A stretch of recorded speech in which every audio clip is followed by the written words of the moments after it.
Hi, good evening friends. അപ്പോൾ ഇന്ന് നമുക്ക് കോതമംഗലം സ്റ്റൈൽ ഒരു മാങ്ങക്കറി ആയാലോ. ഞാനിവിടെ അടുപ്പയിലെല്ലാം വെച്ച് നമ്മുടെ ഉള്ളിയും ഇഞ്ചിയും എല്ലാം റെഡിയായിട്ടുണ്ട്. അവിടെ വെക്ക് നമ്മൾ മാങ്ങ എല്ലാം ഉപ്പും മുളകും എല്ലാം ഇതിന് വെച്ചാൽ നല്ല മാങ്ങ അങ്ങ് വരുന്നു.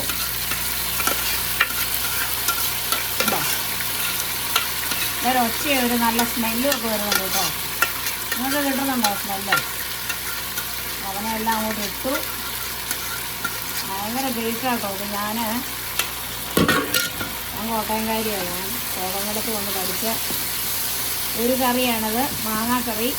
പിന്നെ ഒന്നാണ് കപ്പയിറച്ചി, അവരുടെ ഭാഷയിൽ ഏഷ്യാടെന്ന് പറയും. ഓക്കെ, അപ്പം മാങ്ങ എല്ലാം ഇന്ന് റെഡിയാണ്. ഇത് കുറേയൊക്കെ കാണാമെന്ന് വിചാരിക്കുന്നു കേട്ടോ.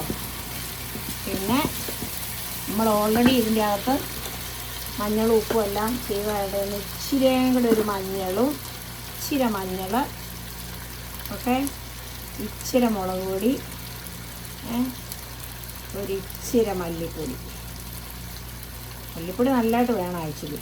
ഓക്കെ, അങ്ങോട്ടിട്ടു. ഓക്കെ, അതെല്ലാം ഒന്ന് ആയി വരുമ്പോൾ നമ്മൾ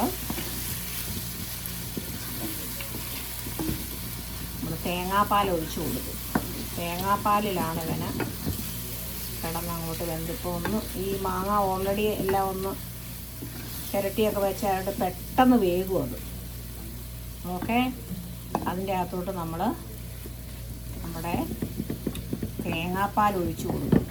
അതാണ് അതിൻ്റെ സംഭവം. ഓക്കെ, നമുക്ക് തേങ്ങാപ്പാൽ ഒഴിച്ചു കൊടുക്കാം. എല്ലാം പെട്ടെന്നാണ്, വളരെ ടേസ്റ്റാണ്. എല്ലാം സ്മെല്ല് വരുന്നുണ്ട്. അതിൻ്റെ അകത്തോട്ട് നമ്മൾ തേങ്ങാപ്പാൽ ഒഴിക്കുന്നു, തീ ഓഫ് ചെയ്തിടുന്നു. ഓക്കെ, ഉള്ള ആ ചൂടിലിരുന്ന് ഇനിയും ബാക്കി അവൻ അങ്ങോട്ട് വേകും. ഉണ്ടോ? നാട്ടിൽ ഒന്നാം പാൽ രണ്ടാം പാലെന്നൊക്കെ പറയും. നമുക്കിവിടെ തേങ്ങാപ്പാലൊക്കെ റെഡിമെയ്ഡ് കിട്ടും. അവനെ ചേർത്ത് അങ്ങനെ അങ്ങോട്ട് റെഡിയാക്കും. അപ്പം നമുക്ക് ഉപ്പൊക്കെ കറക്റ്റാണോന്ന് നോക്കണം അല്ലേ. അമ്മ എനിക്ക് എല്ലാം അരിഞ്ഞൊക്കെ തന്നേ. ഉപ്പ് കറക്റ്റാണോ നോക്കട്ടെ. ഉപ്പൊക്കെ ഉണ്ട് കേട്ടോ. ഒരു തരി ഉപ്പൂടെ വേണമെന്ന് തോന്നുന്നു. അപ്പം നമുക്ക് ഇച്ചിരി ഹിമാലയൻ പിങ്ക് സോൾട്ട്, നമുക്ക് ഹെൽത്തി വയസ്സുള്ളതാണേ. ലെവനെ ഇച്ചിരി അങ്ങോട്ട് തൂക്കി കൊടുക്കാം. അപ്പോൾ ഇന്നത്തെ നമ്മുടെ സ്പെഷ്യൽ എന്ന് പറയുന്നത് മാങ്ങാക്കറിയാണ്. ചോറിൻ്റെ കൂടെയും ചപ്പാത്തിയുടെ കൂടെയൊക്കെ നിങ്ങൾക്ക് കഴിക്കാം. ഉണ്ടോ?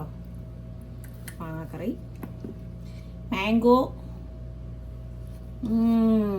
So good. ഓൾറൈറ്റ്, അപ്പം എല്ലാം പറഞ്ഞ പോലെ എല്ലാവരും ട്രൈ ചെയ്ത് നോക്കണം മാങ്ങാക്കറി കേട്ടോ. സിമ്പിളാണ്.